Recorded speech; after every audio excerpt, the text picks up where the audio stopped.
Hello, and welcome to the Enneagram in a Movie podcast. I'm Mario Sikora, and this is the place where my co-hosts TJ Dawe and TJ Ingrassia and I discuss movies through the lens of the Enneagram model of personality. If you like the show, please remember to rate, review, and subscribe, and join the conversation on our social media pages. For now, grab some popcorn, sit back, and enjoy the show. Hello everybody, welcome back. Today we're going to be talking about the 2011 movie Bridesmaids, starring Kristen Wiig, Rudolph, Rose Byrne. I'm Mario Sikora, and as always, I'm here with the TJs, TJ Dawe and TJ Ingrassia. How you guys doing? Doing well. Things are all right in TJ land. All right, very good. Great to hear it. So let's see, this was TJ Dawe's pick for a movie. As we've been doing, we started off this season with some movies about the 5 movies on Marvel Cinematic Universe, and now we're moving into kind of some movies that we liked and felt like talking about. And TJ Dawe picked this movie. TJ, why don't you tell us why you picked this movie and give us a summary of the film? Yeah, happy to. So first and foremost, I just loved it. I saw this movie when it came out in the theaters, hadn't seen it since. And I have many, many good memories of it being not only a good movie, but a surprisingly successful movie. And this came out in 2011, so the Marvel Cinematic Universe was in full swing, as well as all of the different franchises. And this came out in the summer, and it did incredibly well for a movie period, much less a movie that had to compete with a bunch of special effects-laden blockbusters. And this is the opposite of that. And I think it's Judd Apatow's highest-grossing movie so far. He was the producer of it, so it was a very successful movie. Yeah, and it has lasted very well in public esteem. It's one of those movies that I hear referenced always positively. And we'll get to this when we talk about the movie in full, but the scene when Melissa McCarthy's character confronts Kristen Wiig's character, which I consider the climax and the heart of the movie, is something that stood out to me from the first time I saw it. So it was a pleasure to watch that again, and I'm looking forward to discussing that. So, summary of the movie. Bridesmaids, as you mentioned, came out in 2011. It's directed by Paul Feig. It was co-written by Kristen Wiig, who plays the lead, and Annie Mumolo. The two of them later co-wrote and co-starred in an excellent movie unrelated to this one called Barb and Star Go to Vista Del Mar, which I highly recommend. So this is about Kristen Wiig's character, Annie, who lives in Milwaukee, and her life is a bit of a shambles. At the beginning of the movie, we find out her bakery had gone bankrupt. Her boyfriend had left her when it went bankrupt. She works a shitty job, which she only has because her boss is doing a favor to her mother. She lives with shitty roommates. She's fuck buddies with a handsome douchebag played by John Hamm, who treats her like shit. And the one bright spot in her life is her friendship with Lillian, played by Maya Rudolph, who's been her best friend since childhood. Maya soon gets engaged and asks Annie to be her maid of honor. At her engagement party, Annie is introduced to the other bridesmaids, notably Megan, played by Melissa McCarthy, and Helen, played by Rose Byrne. Annie soon gets in a passive-aggressive tug-of-war with Helen over who's Lillian's best friend, with Helen seemingly connected to everyone, wealthy beyond belief, always impeccably done up, and always sweet, nice, and friendly and loving. And soon, various pre-wedding events for the bridesmaids go off the rails, one after the other, and always because of Annie. At some point, she gets stopped while driving by a friendly cop, Officer Rhodes, played by Chris O'Dowd, who, it comes out, was a customer at her old bakery. They run into each other on another occasion and wind up going to a bar and then wind up going back to his place and having sex. And in the morning, he has laid out a full spread of baking ingredients, bowls and utensils to encourage her to bake again, which she rejects, walks out, and then we find out later she's not returning any of his calls. Things come to a head with Annie at Lillian's impossibly lavish bridal shower. Annie makes a big scene criticizing Lillian for going along with such an over-the-top affair, and then storms out as Lillian rescinds her invitation to her wedding. Annie then gets evicted by her roommates. She gets fired from her job. She moves in with her mother, played by Jill Clayburgh, and sinks into depression until Megan comes to visit her and confronts her about her inaction, encouraging her to stand up for herself and to fight for her shitty life. This intervention works. Annie starts to pull her life back together.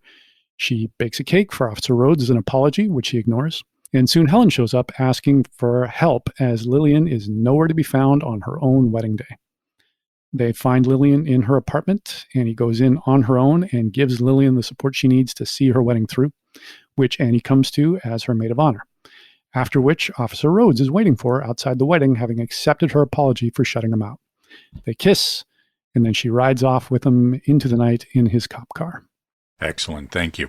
TJ Dawe, you already said you picked this movie because you really enjoyed it. TJ Ingrassia, what was your reaction to this movie? I thought it was great. I mean, I'd never seen it before, so I was curious to, I've always heard about it. It's one of those movies that's on my list that I hear people talking about, but I just never got around to.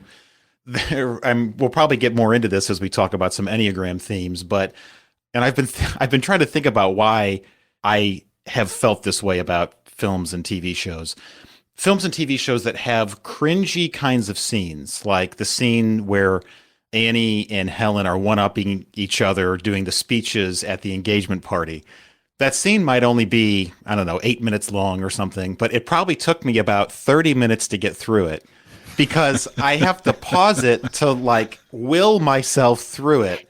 This is not real. These are actors. This situation is not happening.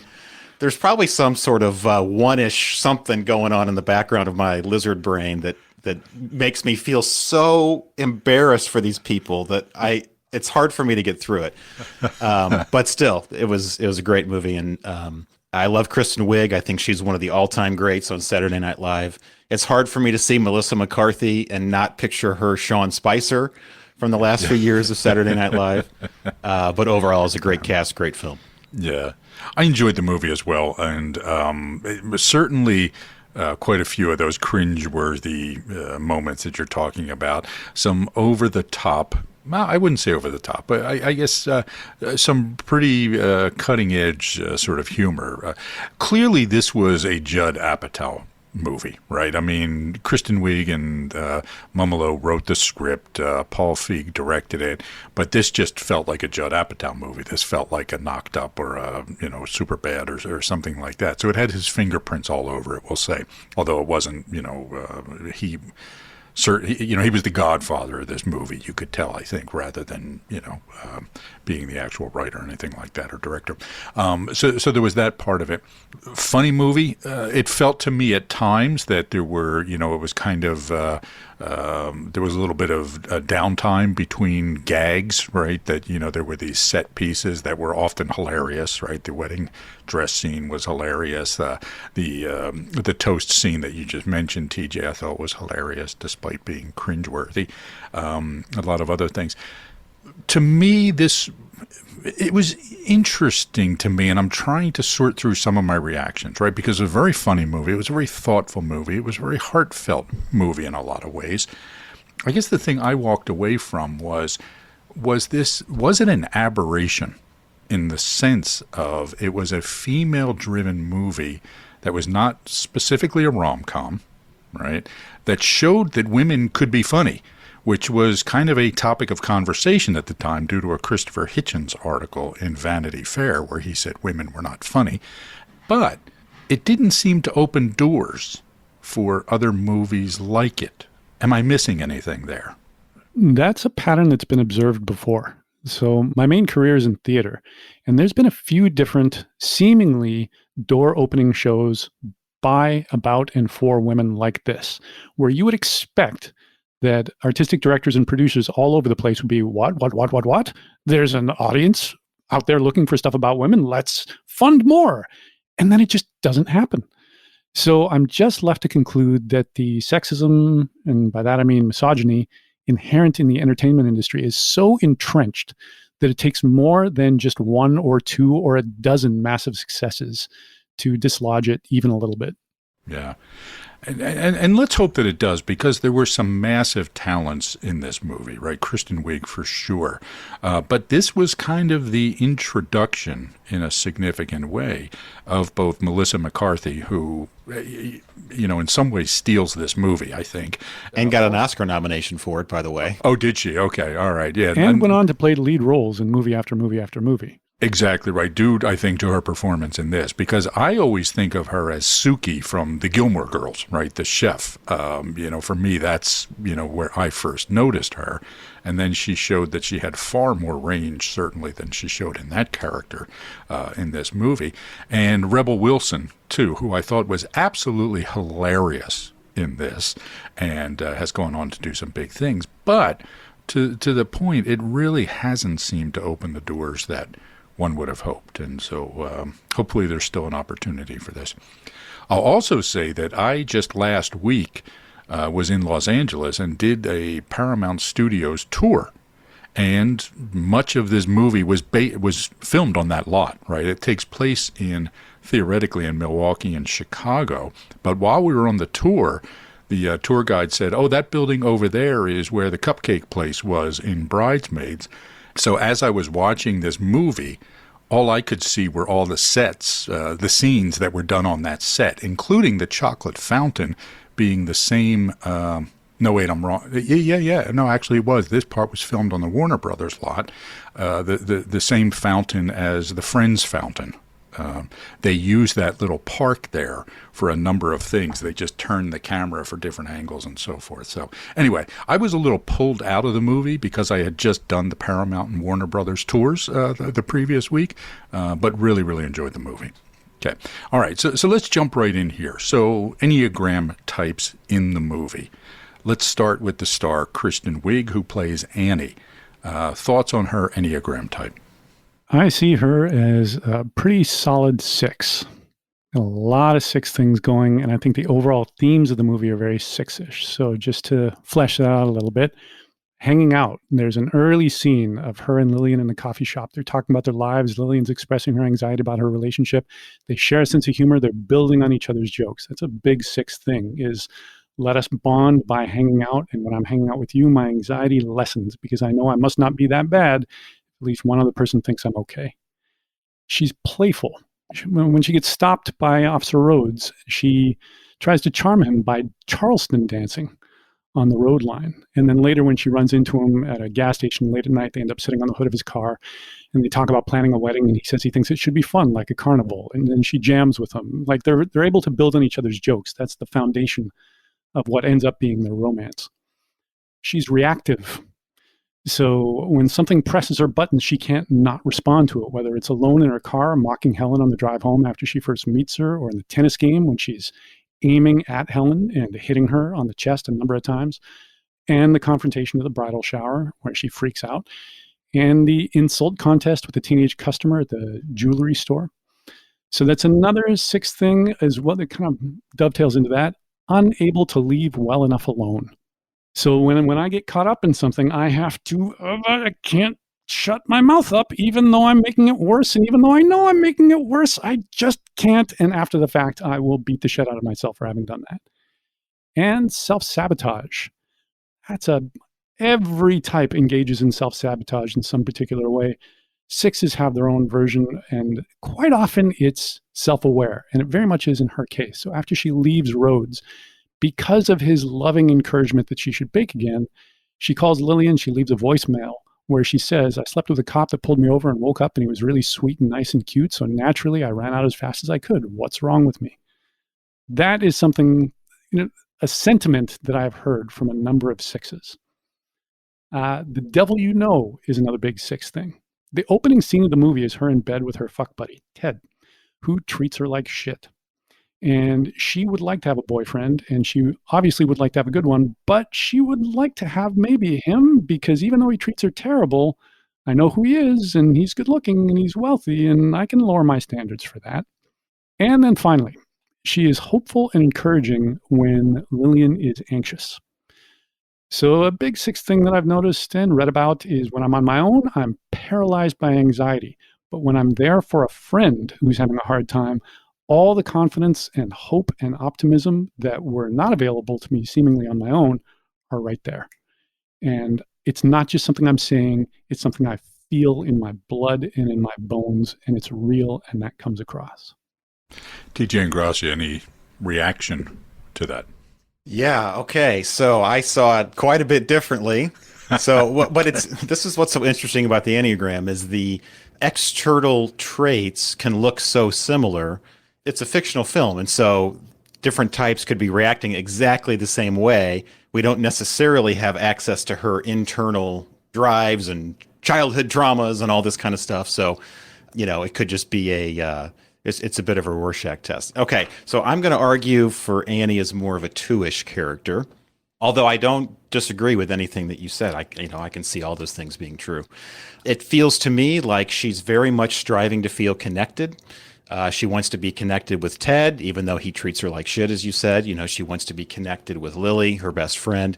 When Helen moves in on the friendship, and Lily is, now has two friends, this is very threatening for Annie because she wants to be the best friend. She wants to be the maid of honor. She wants to feel that her connection with Lily is secure, and she's feeling insecure about that.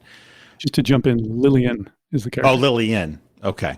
Yeah, when she's okay, so at that toast, the cringeworthy toast that I was talking about, she gets into the one-upsmanship with Helen, and after she gives her sad little, very basic initial toast, Helen comes back up and just gushes and talks about how Lillian is now her best friend. Annie goes back up and she says something like, I just want to thank you for carefully selecting me as your maid of honor. I know you had some other choices, and very passive-aggressively is trying to insert herself as the one who really has the true connection with Lillian. When she's hanging out with Officer Rhodes, at one point he says to her something about, there's just something about you that really just sticks. Like she can tell that he's starting to be into her. He says that line to her and then immediately jump cut to them jumping onto the bed back at her place. This attention, this connection that he seems to have with her really gets her going, obviously. The personalized gift that she gives Lillian at the shower, all of their favorite memories from Milwaukee, and then is immediately upstaged by Helen. Helen's going to take Lillian to Paris for her dress fitting, which Lillian has always wanted to go to Paris. And this was one of the biggest two things that I saw. And of course, this is a stereotype and isn't true for everyone, but I have personally seen in some twos that if they want to be connected with you and you don't reciprocate that connection with them, or you don't show appreciation for the appreciation that they show for you, the claws can really come out and they go from loving to attacking, and you better, watch your eyes. You're going to get your eyeballs clawed out pretty quick. The scene back at her mother's house when she was watching Castaway and crying at the scene where Tom Hanks loses Wilson. Obviously there's some direct parallels between Wilson becomes Tom Hanks' best friend in that film. He's lost his best friend. She's lost her best friend, and she's freaking out over it. And then obviously just her wanting to be helpful. Many times throughout the film, she is self-sacrificing, giving up on her needs or what's important to her or whatever, and she's trying to defer to other people. So that's my argument for Annie is more of a two-ish character. Yeah, Castaway, Forrest Gump on an island, I thought was one of the best lines in the movie, right? So my take on the character was navigating 6, okay? And one of the common mistypings for the navigating 6 is type 2. And again, for me, the theme that came out for Annie was about anxiety and a need for security, right? And finding that through where she fits into the group, right? Particularly the friends. Okay. So, it was all about who am I and where do I fit and what is my role and what is my status? This movie was very much about status. Right. There was this whole thing of, this whole theme of Annie not having any money and Helen having lots and lots of money and wanting to spend it. And this is something that anybody, if you've ever talked to a woman who's been in multiple weddings, they will tell you it's one of the things they really cringe over is the cost of being a bridesmaid, right? And how much pressure it is to, spend a lot of money on the dress that you're never, ever going to wear again, no matter how often the bride says, oh, no, you can wear this multiple times and multiple occasions. They never do, right? And so for me, there was a lot of, there was suspicion, there was anxiety, there was the fear of flying, which can affect anybody. But one of the themes, the TJ Dawe, you mentioned the scene with the girl in the jewelry shop, who, by the way, was Peter Frampton's daughter. Okay, just, an odd, sort of tidbit there. But there was also the other one with the Asian couple. And she starts talking about, oh, it's not going to last. You can never trust anybody. You never really know who anybody is. In fact, he may not even be Asian, she says to him, right? So there was this suspiciousness. So for me, there was a lot of theme of sickness, okay?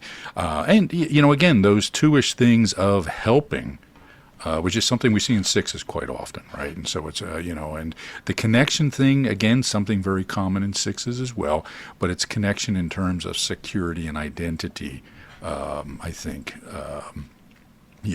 more so than the two. So that was my take on it. Again, they are fictional characters, so who knows for sure. I'm going to posit, and I'm curious to your reactions on this, I think Helen was an excellent example of a two. And, for me, she was a classic navigating two and would be easy to misidentify as a three, okay? Because there were a whole lot of three-ish elements there. There was a lot of status stuff. But something that we see in navigating twos is this sort of connection to people who are important, connection to people who have status, because that gives me status as well. Right, so it's all about identity and role.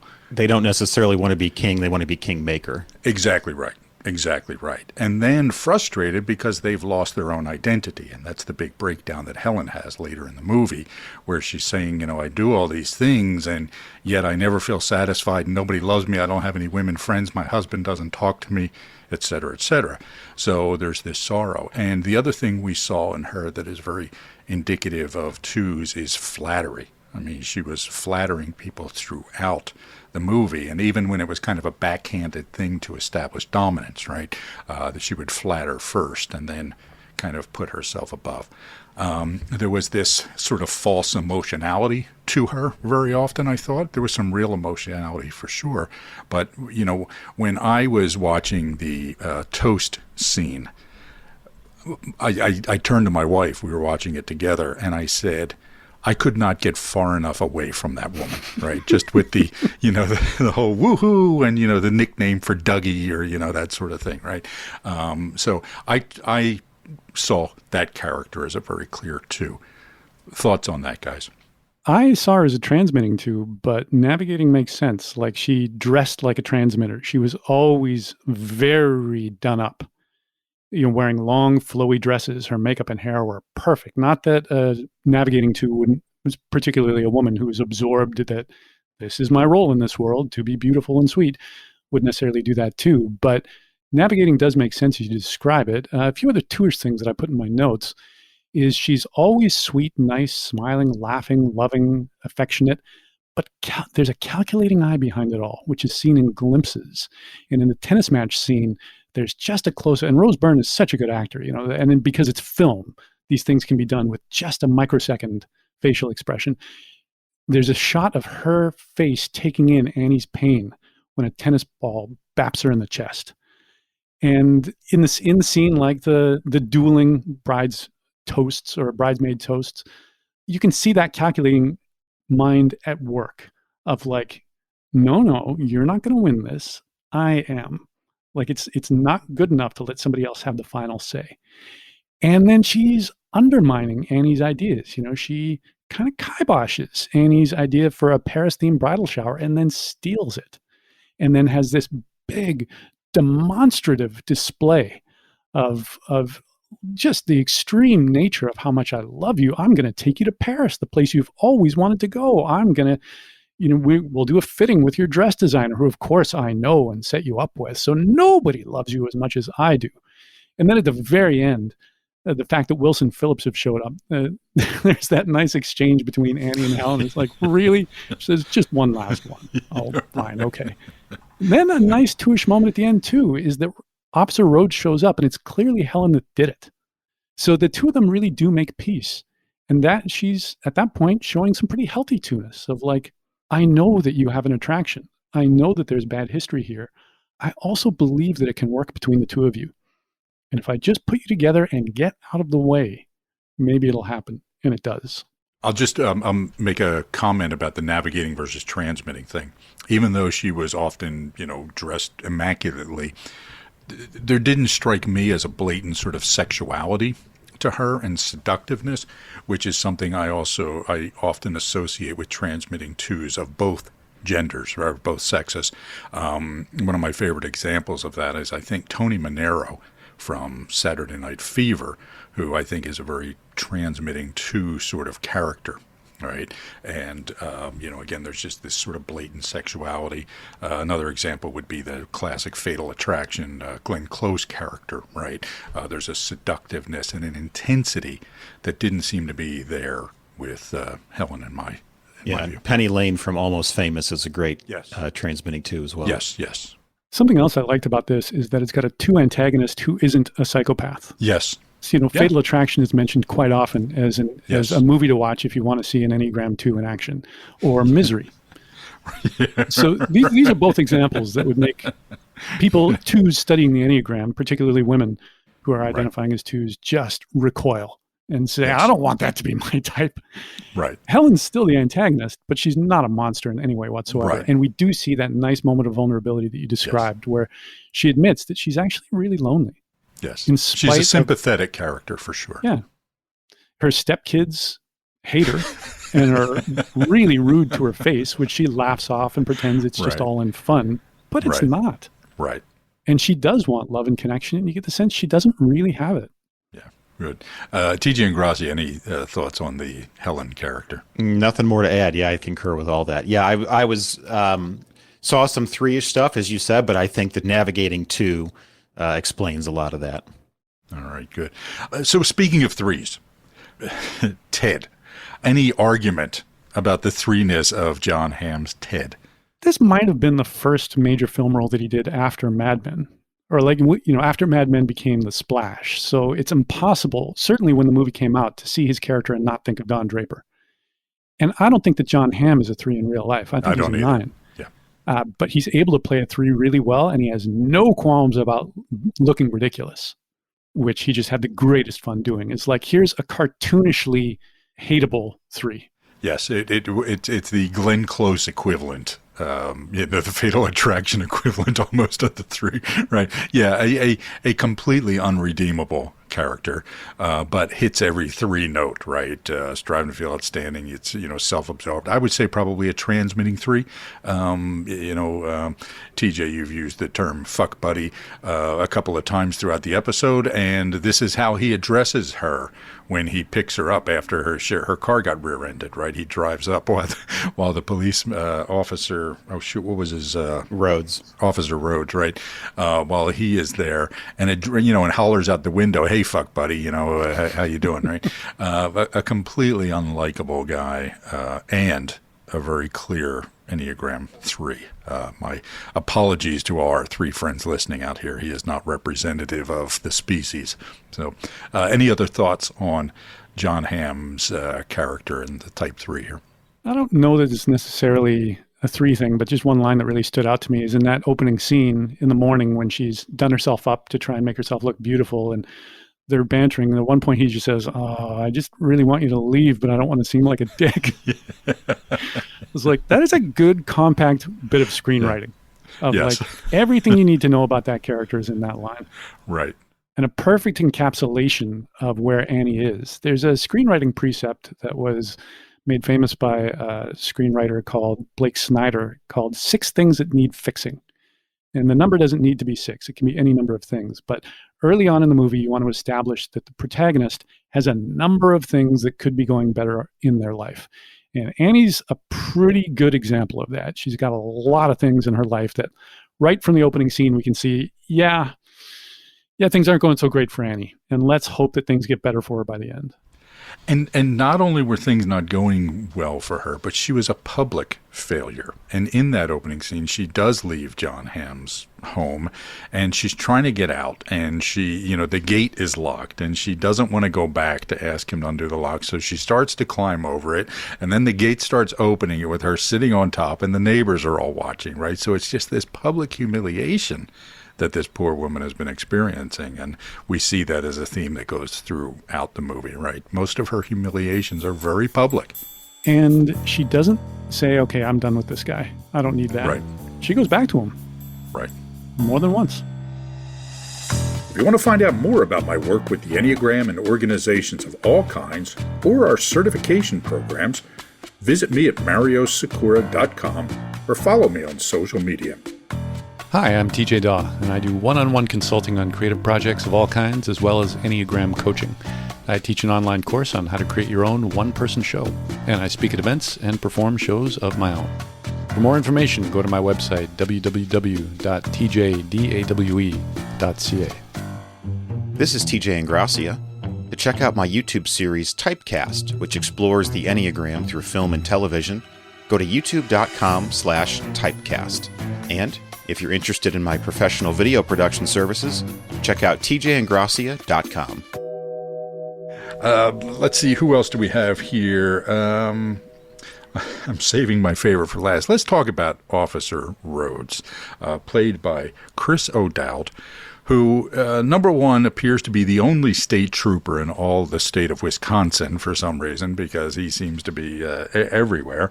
And I think at one point he goes to Chicago. The geography sort of lost me there. But anyway, all those scenes with the car accident were filmed in Oxnard, California. So anyway, and not only is he the only state trooper, but also has a very clear Irish accent, which... was quite interesting. I thought a great character, a very, I was watching Judd Apatow discussing this character, and he said that he was not only funny, but also sexy, which is something that you usually do not see in Judd Apatow heroes, right? Thoughts on Officer Rhodes' Enneagram type? I'm going to argue he's type 1. Of course maybe you are. Yeah, of course I am. Yeah. Okay. I've got evidence. All right, go ahead. Okay, so the scene, I guess it's the second time that they meet up at the convenience store where they bump into each other. Then they're sitting on the car talking. She picks the ugly carrot out of the bag, and he wants her to eat it. She refuses and throws it away. He jumps off the car, picks up the carrot, and says, "I'm anal about that kind of thing." He doesn't like the littering on the ground. There's this recurring theme of her needing to have her taillights fixed throughout the film, which is one of the things that originally, led them to meet up. He pulled her over for having her taillights being out. And after they hook up, but then she sort of rejects him. She won't return his calls. He leaves her a voicemail, and the last thing he says is, "I won't be bothering you ever again." There's sort of a long, awkward pause, and then he says, "But get those taillights fixed." After she gets into the accident and he comes right before John Hamm picks her up, he has this little monologue with her, and he's expressing his frustration mostly about her rejecting him, but it's sort of intertwined with the accident. He says, "Do you have any idea how frustrating it is to see you night by night drive past me with your fucking tail light still broken? Do you have any idea how crazy that makes me? It's a simple solution. Your problem, Annie, is that you don't understand you can hurt people," awkward pause, "with those broken tail lights. Don't you see how irresponsible it is?" Later, when he's talking about her dropping him, he says, "It's really unfair that you did that." And then at the very end, when they ride off after the wedding, she wants to sit in the front seat of the cop car, but he won't let her because it's against regulations. So he's very by the book. He wants things done the right way. There's a right way to treat people. Things need to be done the fair way. As a 1, I can empathize. If he's not a 1, he's got a whole lot of 1-ish things going on that I can relate to. All right, great. TJ Dawe. I saw him as a 2. He's really friendly. He encourages Annie to get back into baking multiple times and won't take no for an answer, which is a big part of what gets him into trouble. "I know what's good for you. I know what's good for you better than you do. I know you better than you know yourself." And even before that happens, after they've had sex, they wake up the next morning. She's kind of apologetic that she dared stay the night because she's used to being treated like that, whereas he's happy that she's there, and he's made her a cappuccino. And she's, they emphasize that you made a cappuccino. Like that's more involved than just making a cup of coffee. And before that, he's just sitting at the foot of the bed looking at her lovingly of like, here's the object of my affection. We just made sweet passionate love last night. Maybe this is going to turn into something serious. What could be better than this? He doesn't take himself very seriously. There's a number of exchanges that the two of them have when they're bantering where he's able to laugh at himself, where he makes himself the butt of the joke more than once. And he holds a grudge big time, which I see very much as a 2 going to 8 thing of like, after these repeated entreaties, please reciprocate my love. Please call me back. and she just won't, then my heart goes from loving and warm and acceptance to we are done. You are dead to me. I will not even eat the cake that you leave at my doorstep. I will leave that for the raccoons. And that exact passage of dialogue that you mentioned, TJ Ingrassia, another part of it was, like his anger about the broken taillights is very much, I saw, anger about his heart being broken. I agree for sure. And he goes on, he says, your message was received. And for the record, you flirted with me.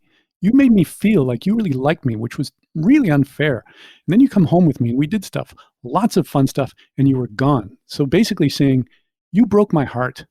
You rejected my love. And that felt really shitty. So fuck you forever. So that's the iron fist inside the velvet glove of the two. Well, nice try, boys. Let's see. So both good arguments. I am going to offer a alternative argument. I see this character as a 9. Okay, and let me explain why.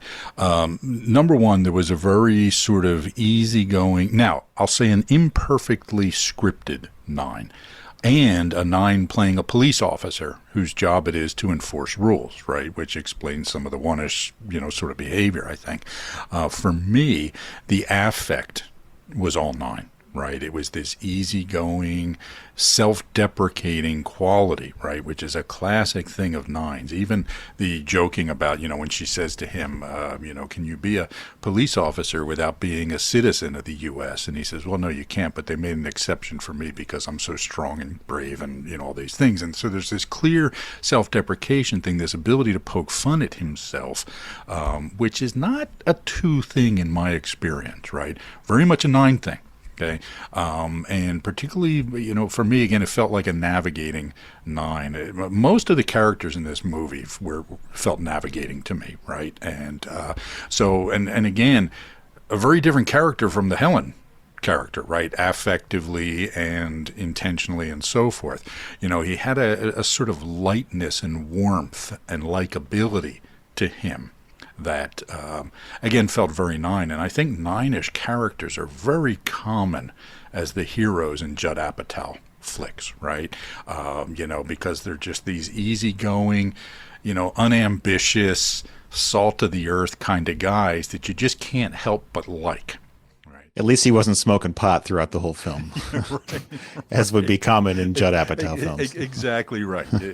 So for me, the character struck me as kind of a navigating 9, if imperfectly addressed. And the thing about the breaking my heart, it felt to me more like being unappreciated and devalued. Right, you're not paying attention to me. You're not responding to me. Here, I put myself out, and you're deeming me. You're treating me as if I'm not worthy in some sense. Right.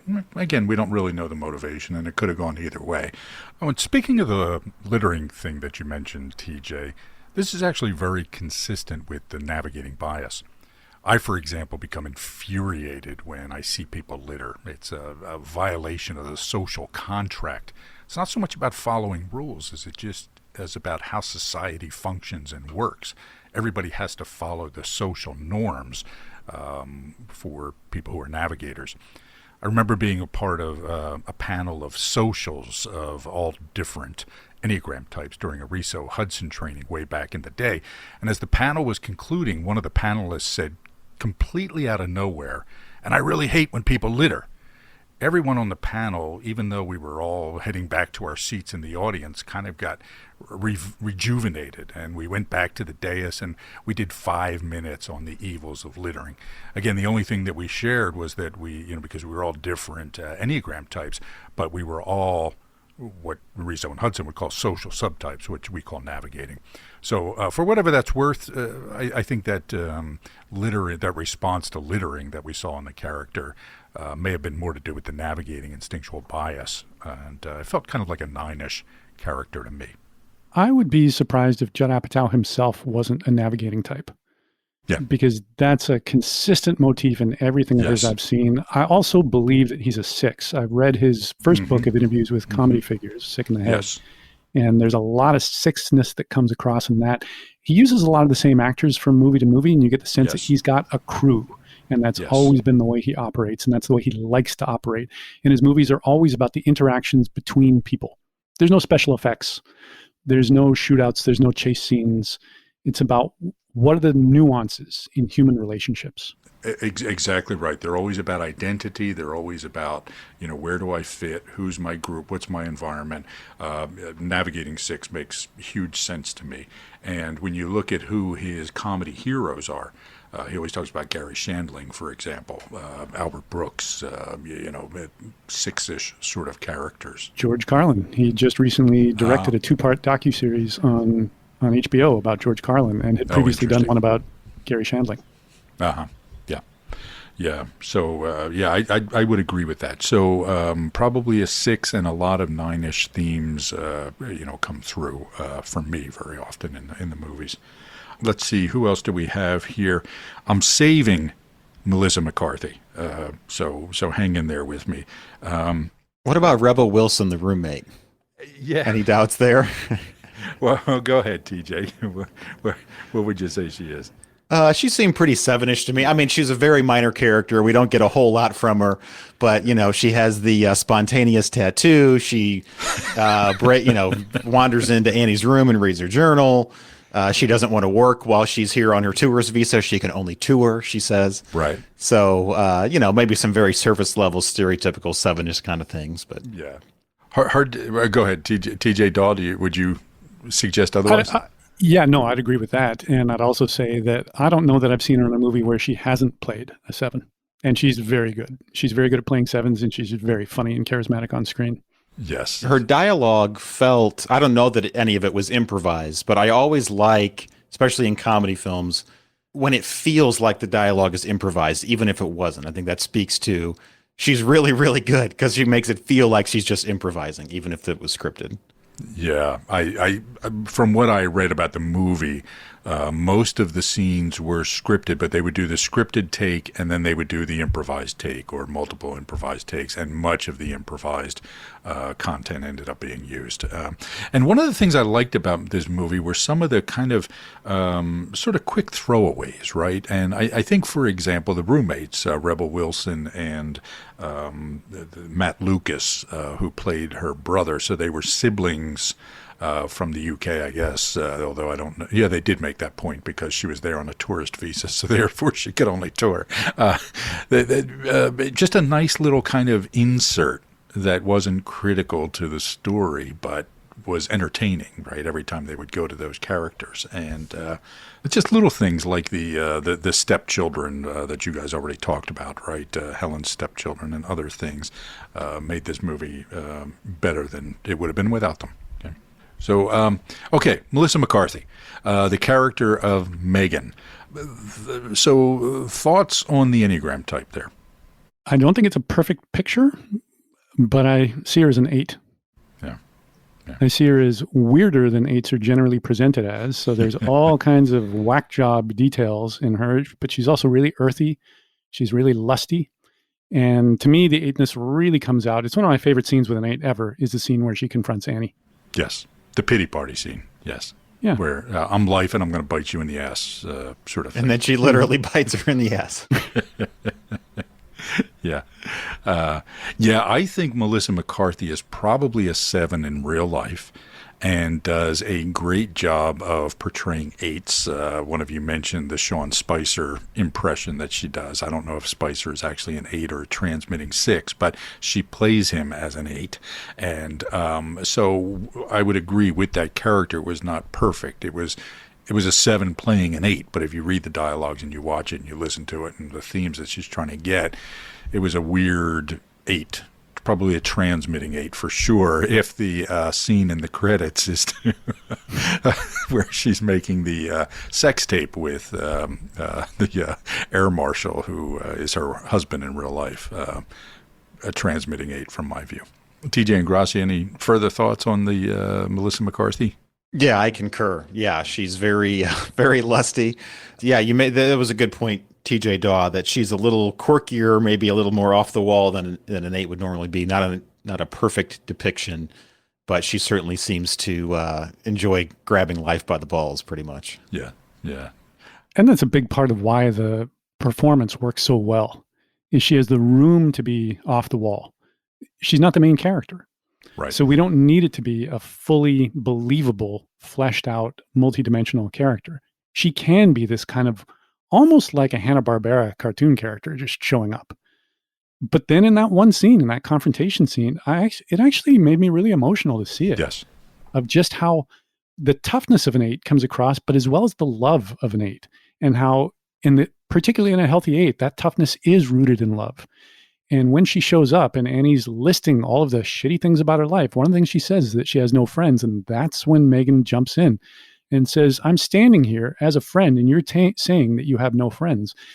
Even though her affect doesn't betray it at all, you can see that within that statement is the fact that it hurt me that you've been ignoring me. And it hurts me now that I'm offering you friendship and that you describe yourself as having no friends, even to my face.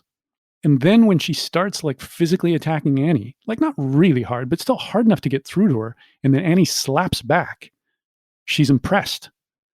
She says, good, you're standing up. Yes. I like that about you. And that's how my love manifests. I want you to be tough. Which is something we discussed in the Thor episode last time, right? This idea of standing up, right? So great point. As well as the story of what a hard time she had in high school. Yes.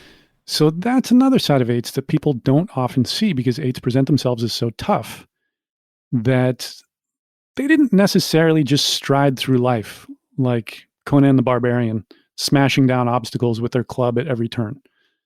8s can be bullied. 8s can get their heart broken. And, it's certainly an ad lib, but she describes in high school people throwing firecrackers at her head, literally. And I've known other 8s that have described being bullied in some extreme way. And that's part of what makes an 8 really toughen up and say, I'm not going to let that happen to me again. And I'm definitely not going to be okay with somebody I love letting that happen to them, particularly when it's happening at their own hands. I'll share a quick story here. I don't know if this will make it into the final edit or not. TJ Ingrassia, you can decide. I remember very clearly in, it would have been 10th grade, in gym class, we were playing indoor hockey. And there was a kid who was a star football player, star lacrosse player for the teams. And he hit me late. I was playing defense. The puck came to me. I cleared it out. He was about 10 feet away from me when I cleared it out, barreling at me, and he just kept coming, right? And he hit me and sent me flying. I mean, I did 2 backward somersaults on the floor, right? I mean, he hit me that hard. And I got up and everybody was laughing, including the gym teacher, right? Who was also the wrestling coach and a bit of a psychopath. And I clearly remember that moment saying to myself, that will never happen again. Right. So I can relate to that story you're talking about there, TJ. Okay. So for me, that character was somebody who's a 7 playing an 8, a 7 in real life. And that leads me to, we talked about introducing, and I just kind of threw this at you guys today, but introducing some categories into the podcast. And this is a naked ripoff of one of my favorite podcasts, The Rewatchables. So Bill Simmons, if you ever hear this, my tribute and my apologies, okay? But a few categories that we're going to introduce. And one of them is, what is the most enneagrammatically conflicted character? And I would nominate this one, right? Because it would be easy to see this as a 7, but also to see as an 8. So I think you can make that argument very validly either way. Thoughts to you guys? Did you see any other characters that were enneagrammatically conflicted in that way? Well, there is the fact that all 3 of us had different takes on Officer Rhodes. Yes. But yeah, when you first posed the question, Megan was the character that came to mind, for sure. I think there's also a fair bit of 5 weirdness in her. Yeah. Yes. Just kind of lives in her own world, doesn't really have a sense of like that my standards aren't shared by everybody else. The character reminded me a lot of Zach Galifianakis in The Hangover, right, which was probably about the same time, maybe a few years earlier. I don't quite remember. This kind of quirky, weird, in their own sort of world character who over time displays a lot of heart, right? That character was not 8-ish by any stretch in The Hangover, but I couldn't help thinking of that character as I was watching this movie. So the 5 is an interesting observation there. Anything else on that topic? So what was the most enneagrammatically consistent character from your perspective? Well, I thought Annie, but now I have to rethink all of my life choices. All right. I nominate Ted, right? I don't think there was anything that was non-3-ish about Ted. And agreed. He even rated her as his number 3. Right. You won't be my number 3 anymore. It's his final line. All right.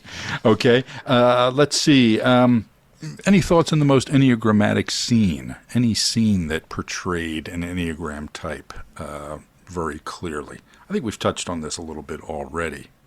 Yeah, again, I would say the Megan confronting Annie scene of like, that is a really good example of an 8 as a supporting character. 8s are generally the protagonist or the antagonist or both.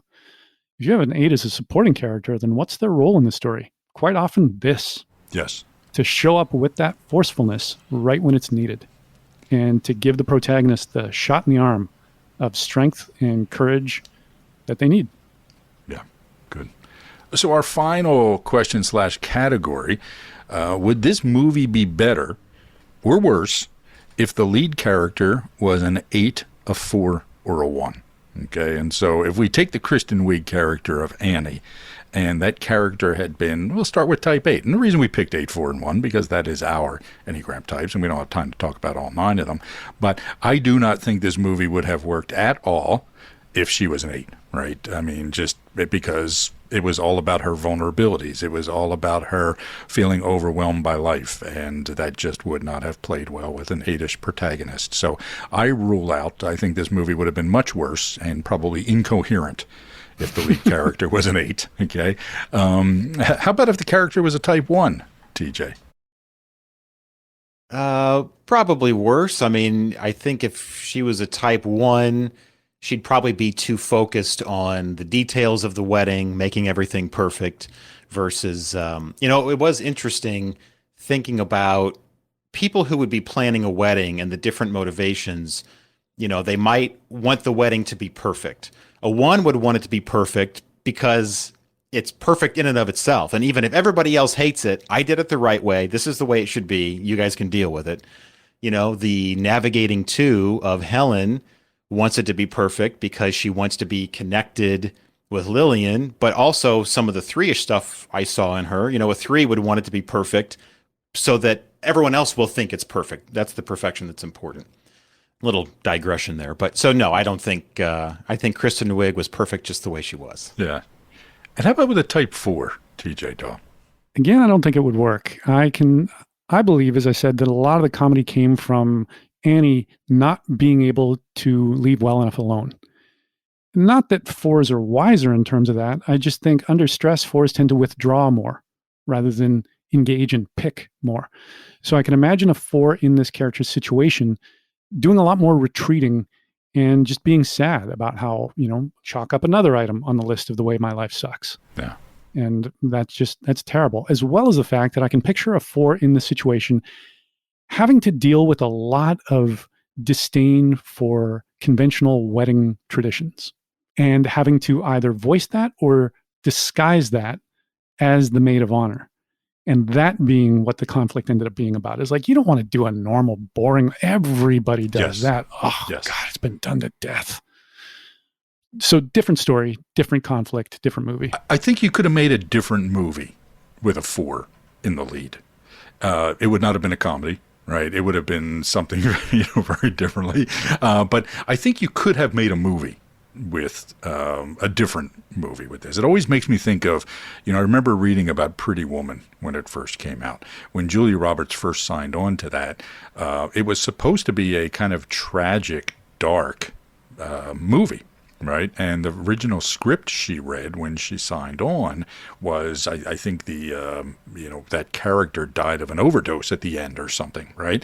And by the time, Gary Marshall came on as director and, Richard Gere and all these other sort of things, it turned into a very, very different movie and, of course, made Julia Roberts' career. Now, and it would be interesting to see what would have happened to Julia Roberts' career if that original movie had been made, right? But but that's what came to mind as I was thinking about this movie with a 4 character. It would have been dark, and and Annie would have committed suicide at the end.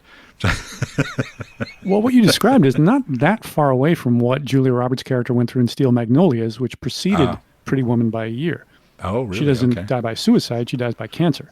But it's a tragic end to her character arc, and the movie did very well, but she wasn't the standout in it. Right. And that didn't even come close to giving her the career that Pretty Woman did. Right. All right, good. All right, well, we'll see how that category goes as we go into the future. We might end up abandoning that category, but it's an interesting thing to think about, and it talks too about the nature of films and how all these different components have to sort of come together. What I also thought was interesting was what seemed to be one of the more compelling characters was a character who was enneagrammatically conflicted. Right? We see a lot of movies where the Enneagram type is very, very clear. Right? It's almost a case study. For example, the Mark Zuckerberg character in the Social Network. Right? I mean, clear 5. Movie works because it's such a clear 5, etc. Other times, characters are more conflicted, and they still work, even if they're not consistent to how somebody would be in real life. I'm curious what that says about the nature of storytelling, right? And how sometimes the characters have to disrupt our expectations, right? And so sometimes having these contradictions that we might not see in real life, like, I don't think we would have seen that Megan character in real life, right? But it works in a movie. So I'm very curious about the implications of that as we go forward and continue to look at other movies, right? Does the character work better because it's not clear what the Enneagram type is, or would it be better if it was a clear Enneagram type? And in this case, the character of Megan is played in a very different style from every other character, which you would think wouldn't work. If I were involved in this in the planning stages, that would be my guess. And I would have been wrong. She's over the top. She's almost like a sketch character.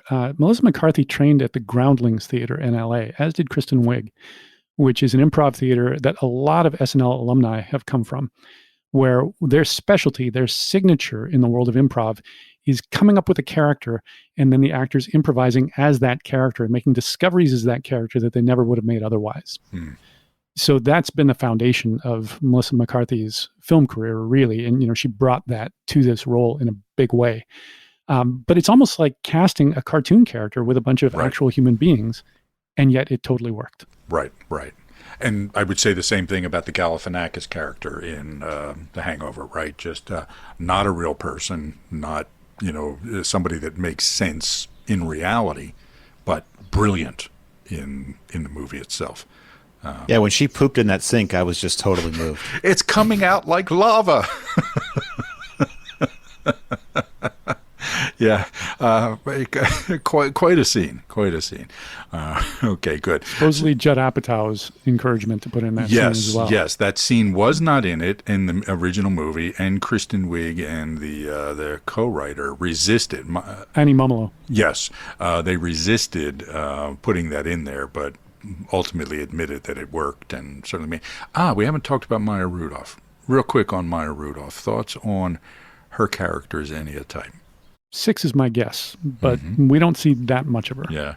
But in that early scene with Annie, the two of them are hanging out and seem to have a pretty parallel relationship in that way. Like they're best friends. They have been for a long time. They really get each other. And it's not one of those friendships where I'm the shy one and I'm the outgoing one.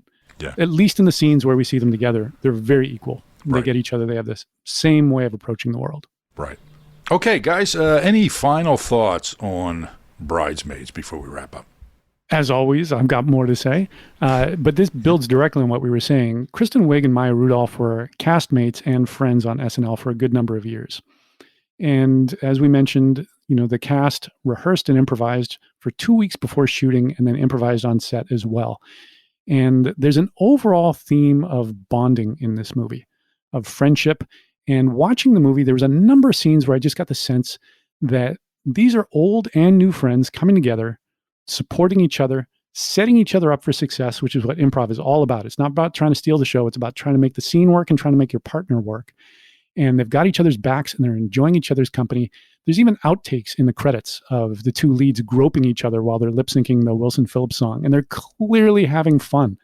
And that's the sense that you get, is that this is a movie that was probably fun to be in at every stage. And all of that speaks to me about healthy type 6. I mentioned earlier the hanging out as part of the sixishness, but the sense that we're all in this together, that we're supporting each other, that we bring out the best in each other, that we're all team players. This is an ensemble film, is very 6 and builds on some of the themes we were talking about from the end of About a Boy, in that we're connected to each other and we're stronger when we're there for each other and helping each other, which is a theme that's far more relevant than to just this movie or those two movies. Something we could all learn and all benefit from, no matter what type we are. I'll just say on that note about the 6, a lot of people refer to the Enneagram Type 6 as the loyalist, right? And in my experience, they're no more or less loyal than other people, right?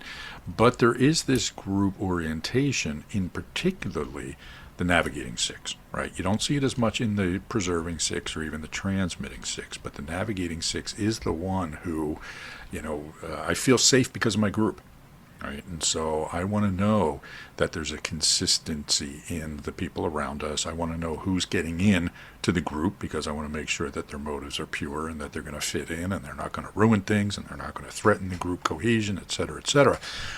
So I think that's a great point to make, particularly around the navigating 6. I'll also say that, there's a lot of talk about phobic versus counterphobic 6s, which is something that I have an issue with because I think in my experience, all 6s run the gamut of being phobic in some ways and counterphobic in others, meaning that they react against their fears. And if we think of the scenes, some of the scenes with Annie, particularly the scene with Peter Frampton's daughter in the jewelry store, she's pretty darn aggressive there, right? And, in some other places as well. So usually when people are talking about counterphobic 6s, they're unconsciously or unknowingly talking about the transmitting 6 that is a much more aggressive character, right? Think Mel Gibson in almost anything, right? Is that transmitting 6 character. But again, I just thought there was a good opportunity to make that point regarding this movie here. Okay. So Bridesmaids, I really enjoyed it. It answers the question, if anybody had one, of can women be funny? They certainly can, and there were tremendously funny women in here, but also an intelligent, thoughtful movie. And let's hope that there are more that come this way. It hasn't pushed the door wide open for smart, thoughtful women movies for and about women. But let's hope we're moving in that direction. And TJ Dawe, thank you for choosing this movie for our topic. All right, guys, thank you, and we'll see you next time. Thanks for listening to the Enneagram in a Movie podcast. Be sure to join us for the next exciting episode. In the meantime, don't forget to rate, review, and subscribe, and join us on social media.